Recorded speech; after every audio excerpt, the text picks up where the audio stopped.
Hello guys, welcome back to cine glimpse. ఈరోజు మరో interesting movie రివ్యూతో మళ్ళీ తీసుకొచ్చాం. అదే అతడు 4K అనమాట. నేను నిన్న చూశాను అతడు 4K. చాలా విచిత్రమైన విషయాలు గమనించాను సినిమా చూస్తున్నంత సేపు. ఫస్ట్ ఆఫ్ ఆల్ అసలు ఈ సినిమాకి జనరల్ ఆడియన్స్ కన్నా ఫ్యామిలీ ఆడియన్సే రిపీట్ ఆడియన్స్ బోల్డ్ మంది వచ్చారనమాట. నేను షాక్ అయ్యాను థియేటర్లో చూసి. మీరు కనుక చూసుంటే మీ థియేటర్లో కూడా ఫ్యామిలీ ఆడియన్స్ వచ్చారో లేదా కింద కమెంట్స్ చెప్పండి. ఇంకా లేట్ చేయకుండా అతడు 4K చూశాక నాకేమనిపించింది అన్న ఒపీనియన్ మీతో షేర్ చేసుకుందామని వచ్చేసాను. మన కంటెంట్ కనుక నచ్చుతుంటే ఒక లైక్ అండ్ ఒక సబ్స్క్రైబ్ చేయండి. ఇలాంటి ఇంట్రెస్టింగ్ వీడియోస్ అన్ని కేవలం సినీ గ్లిమ్స్లో మాత్రమే దొరుకుతాయి, ఇంకెక్కడ దొరకవు. Please like, share, subscribe to cine glimpse. ఇంకా లేట్ చేయకుండా వెళ్దాం.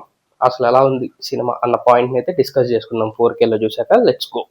ఫస్ట్ ఆఫ్ ఆల్ ఇది ఆల్రెడీ సినిమా టీవీలో 1000 సార్లు చూసుంటాను నేను ఆల్రెడీ చిన్నప్పటి నుంచి చూసి. బట్ ఇది ఎప్పుడో వచ్చింది కాబట్టి నాకు థియేటర్ ఎక్స్పీరియన్స్ అంత బాగా గుర్తులేదు.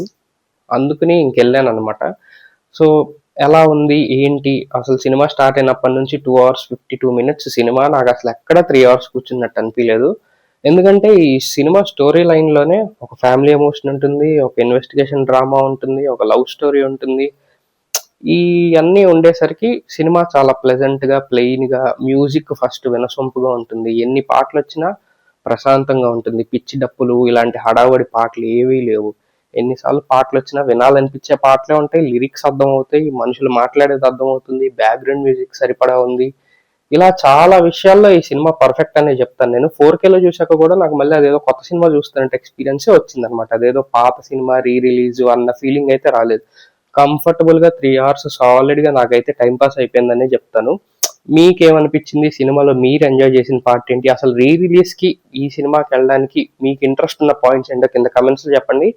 నేనైతే 3 పాయింట్స్ చూద్దామని వెళ్ళాను. ఒకటి అవును నిజం పాట ఒకటి, తర్వాత టైటిల్ సాంగ్ ఒకటి, అదరకు మహేష్ బాబు గారి ఎంట్రీ టైటిల్ సాంగ్ ఒకటి, మూడోది క్లైమాక్స్ ఫైట్ అనమాట. నాకు one of the best climax fights, నా ఫేవరెట్ క్లైమాక్స్ ఫైట్ సీక్వెన్స్ అనే చెప్తాను. ఇప్పటివరకు కూడా it's one of the climax నాకు ఇష్టమైన ఫైట్ సీన్ అనే చెప్తాను. ఈ మూడు చూడడానికి అయితే నేను పర్టికులర్గా ఎక్స్పీరియన్స్ చేయడానికి అయితే వెళ్ళాను థియేటర్కి. నేనైతే ఫుల్ సాటిస్ఫై అయ్యాను. ఆ విజువల్ కానీ, ఆ క్లారిటీ కానీ, ఆ బెటర్ ఆడియో ఇంప్రూవ్మెంట్ కానీ ఇలాంటివన్నీ చూశాక నాకైతే మజా వచ్చింది. నేనైతే 3 hours గమ్మున ఎంజాయ్ చేసేసి వచ్చేసాను. సైలెంట్గా ఆనందపడుతూ లోపల అరుచుకుంటూ. మనం ఇంట్రోవర్ట్ కదా, బయటకు అరవలేం కాబట్టి లోపల అలా అరిచేసుకుంటూ గింజేసుకుంటూ సూపర్గా ఎంజాయ్ చేశాను అనమాట సినిమా. మీరు ఏ పాయింట్స్ గురించి ఈ సినిమా రిలీజ్కి అయితే వెళ్ళారో కింద కమెంట్స్ చెప్పండి. అండ్ మీకు నచ్చిన పార్ట్ ఏంటి ఈ మూవీలో? మహేష్ బాబు గారి యాక్టింగా, త్రిష గారి యాక్టింగా, లేకపోతే మన త్రివిక్రమ్ గారి డైలాగ్సా? ఈ విషయాల్లో కూడా మీ ఫేవరెట్ థింగ్ ఏంటో కూడా కింద కమెంట్స్ చెప్పండి.